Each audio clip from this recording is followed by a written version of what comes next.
Hello viewers, हम पढ़ रहे हैं कक्षा 10वीं गणित के प्रश्नावली 3.5 के प्रश्न नंबर 4 का तीसरा वाला प्रश्न। यश ने एक टेस्ट में 40 अंक अर्जित किए। जब उसे प्रत्येक सही उत्तर पर 3 अंक मिले तथा अशुद्ध उत्तर पर 1 अंक की कटौती की गई। यदि उसे सही उत्तर पर 4 अंक मिलते तथा अशुद्ध उत्तर पर 2 अंक कटते तो यश 50 अंक अर्जित करता।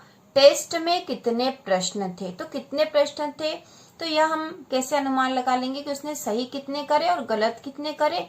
तो सही और गलत दोनों जोड़ देंगे तो टोटल प्रश्न आ जाएंगे। तो इसी आधार पर हम लिखेंगे सबसे पहले यहाँ हल।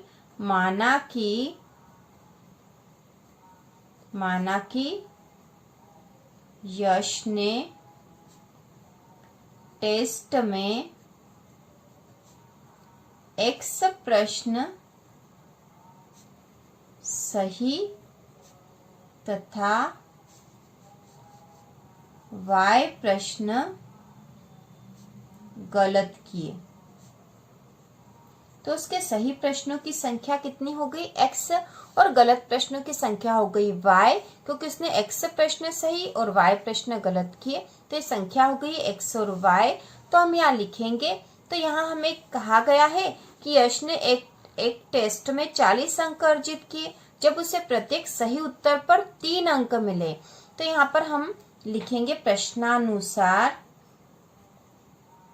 तो सर्वप्रथम उसको प्रत्येक सही उत्तर पर 3 अंक मिले तो सही उत्तर कितने थे उसके? x प्रश्न सही थे तो हर x प्रश्न जो जितने थे उन पे उसे 3 अंक मिले तथा अशुद्ध पर 1 अंक की कटौती की गई। तो 1 अंक की कटौती हुई तो कुल अशुद्ध या गलत प्रश्न कितने थे? y। तो y पे 1 अंक की कटौती हुई, मतलब यहाँ घटाव हो जाएगा 1 और ये हो जाएगा y और कुल अंक हो गए उसके 40। तो इसको हम और सही लिख देंगे। तो ये हो जाएगा 3x ऋण y बराबर 40 और यह हो जाएगी समीकरण 1। इसी प्रकार जो दूसरा कहा गया है, इसी प्रकार और जो अगला भाग क्या कहा गया है प्रश्न में, यदि उसे सही उत्तर पर 4 अंक मिलते हैं। ठीक है, सही उत्तर कितने हैं उसके? x जो सही उत्तर है, तो यदि x पे उसको कितने अंक मिलते? 4, तो 4x हो जाता क्योंकि 4 में x का गुणा हो जाएगा। और अशुद्ध अंक पर 2 अंक कटते, तो अशुद्ध अंक उसके y थे और हर अशुद्ध पे 2 अंक कटते, मतलब 2y कट जाते और यहाँ पर कटते मतलब इसमें से कम हो जाएंगे।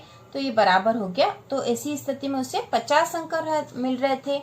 यहाँ पर लिखा यदि उसे सही उत्तर पर 4 अंक मिलते तथा अशुद्ध उत्तर पर 2 अंक कटते तो यश 50 अंक अर्जित करता। ठीक है, 50 अंक अर्जित करता है। इसको और सही कर लेंगे तो ये हो जाएगा 4x ऋण 2y बराबर 50 और यह हो गई समीकरण 2। अब हमारे पास 2 समीकरण हो गई, समीकरण 1 और समीकरण 2। तो समीकरण 1 से हम x का मान निकाल लेंगे और फिर वह x का मान समीकरण 2 में रख देंगे, प्रतिस्थापन विधि का प्रयोग करेंगे और इस प्रकार से हम x और y का मान निकाल लेंगे। तो हम लिखेंगे समीकरण 1 से, तो समीकरण 1 हमारे पास है 3x ऋण y बराबर 40। तो यहाँ x का मान निकालेंगे तो सबसे पहले लिख देंगे 3x बराबर 40 और ये ऋण का y बराबर के उधर जाएगा तो धन का y हो गया है।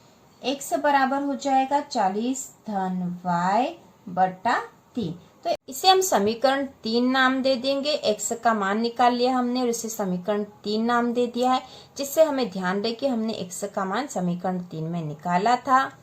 लिखेंगे x का मान समीकरण 2 में रखने पर, तो x का मान हमारे पास जो आया था वह समीकरण 2 में रख देंगे। तो समीकरण 2 हमारे पास क्या है? तो समीकरण 2 थी 4x ऋण 2y बराबर 50। इसमें हम x का मान रख देंगे तो यह हो जाएगी 4 और x का मान है 40 धन y बटा 3 ऋण के 2y बराबर 50। तो x का मान रख दिया और बाकी संख्या ऐसी आ गई है। अब 4 का गुणा इसमें हो जाएगा, तो 4 का गुणा 40 में करेंगे तो 4 चौक 16, मतलब यहाँ 160 हो जाएंगे। 4 का गुणा 0 में करा तो 0, 4 चौक 16 हो गए। धन 4 का y में करेंगे तो हो जाएगा 4y बटा 3 है यहाँ पे, ठीक है, बटा 3 है, और ऋण 2y बराबर 50 है यहाँ पर। अब देखो 2y के नीचे कुछ नहीं तो इसके बटा हम 1 कर देंगे और इन दोनों का एलसीएम निकाल लेंगे। तो 3 और 1 का एलसीएम आएगा 3 ही आ जाएगा। 3 का 3 में भाग लगेगा तो 1 आएगा और 1 का गुणा ऊपर वाली संख्या में होगा इस पूरी में, तो यही संख्या आ जाएगी। तो यहाँ हो जाएगा 160 धन 4y।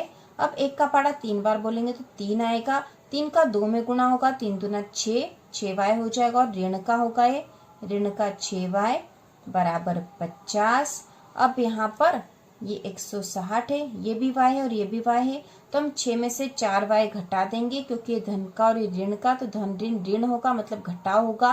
तो 6 में से 4 घटा देंगे तो 2y बचेंगे और ऋण के होंगे क्योंकि बड़ी संख्या ऋण की है, तो यहाँ आ जाएगा ऋण के 2y बटा 3 और यहाँ बराबर है 50। अब देखो 50 के नीचे हम 1 लिख देंगे, 50 के नीचे 1 हम लिख सकते हैं। किसी भी संख्या के बट्टे में 1 लिखने से उस संख्या में कोई फर्क नहीं पड़ता है। अब यहाँ पर हम जो क्रॉस गुणा कर देंगे तो इसका 1 में गुणा होगा तो यही संख्या आ जाएगी। तो यहाँ हो जाएगा 160 ऋण 2y और यहाँ बराबर हो जाएगा 3 का गुणा 50 में होगा तो 3 का गुणा 0 में करेंगे तो 0, 3 का 5 में करेंगे तो 3 पंचे 15। अब इसको और हल कर लेंगे तो यहाँ पे ऋण के 2y बराबर 150 और 160 बराबर के इधर आएगा तो ऋण के 160 हो गए हैं। अब यहाँ हो गया ऋण के 2y बराबर, अब यहाँ 160 में से 150 घटा देंगे, 10 बचेगा, वो भी ऋण का होगा, ऋण से ऋण कट जाएगा, 2y बराबर हो गया है 10, तो y बराबर हो जाएगा 10 बटा 2, यहाँ पे कट जाएगा, 2 एकम 2, 2 पंचे 10, तो y का मान आ गया, y बराबर हो गया 5। ठीक है, y का मान आ गया। अब हमने y का मान निकाल लिया है। अब y का मान समीकरण 3 में रखने पर, समीकरण 3 में हम y का मान रख देंगे और उससे हमें x का मान आ जाएगा।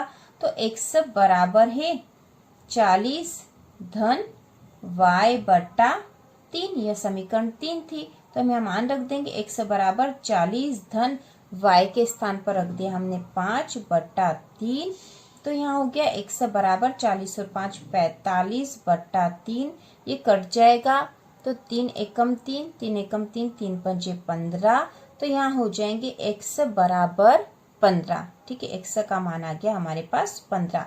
तो x और y दोनों के मान आ गए, x का मान 15 है, y का मान 5 है। तो हमारे पास x बराबर 15 तथा y बराबर 5 है। अब हमें क्या पता करना थे, कुल प्रश्न कितने थे? तो जो सही प्रश्नों की संख्या थी 15 और गलत प्रश्नों की संख्या थी 5। तो यहाँ हम लिखेंगे कुल प्रश्न, टेस्ट में लिख देते हैं, टेस्ट में कुल प्रश्न बराबर x धन y बराबर x है 15 धन 5 बराबर 20। ठीक है, तो कुल प्रश्नों की संख्या कितनी है? 20, और यही हमारा आंसर होगा क्योंकि कुल प्रश्नों की संख्या पूछी थी और वह है 20। तो इसी प्रकार के और वीडियो देखने के लिए, कक्षा 10वीं की संपूर्ण तैयारी के लिए चैनल को सब्सक्राइब कीजिए।